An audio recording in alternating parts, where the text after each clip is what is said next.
அதிகமாக பிரயாணம் பண்ணுவார்.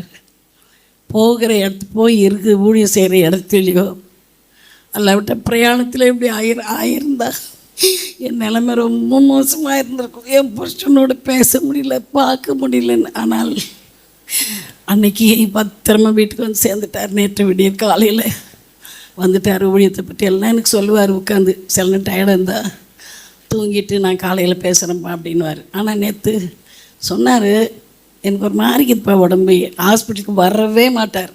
அது என்ன ஜீவன் போகிறது இருந்தாலும் ஹாஸ்பிட்டலுக்கு வர மாட்டார்.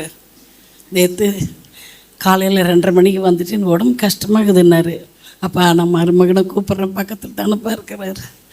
நோ டிஸ்டர்ப் பண்ணக்கூடாது, யாரையும் தொந்தரவு பண்ணக்கூடாது.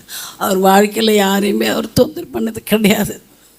நான் சொன்னேன், அதிகாலை வேளையில் இப்படி வாமிட் பண்ணுறீங்களப்பா, இருங்க நான் ஒரே ஒரு கால் பண்ணிக்கிறேன்னு செல்லத்துக்கு தூரம் வச்சுட்டு என் கையை கோத்துட்டாருங்க.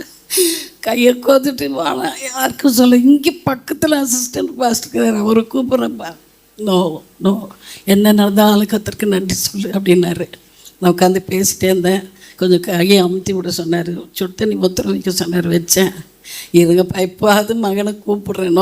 நோ கர்த்தர் செய்ய நினைத்தது தடைப்படாது அப்படின்னு சொன்னார். எனக்கு கொஞ்சம் பயமாக தான் இருந்தது.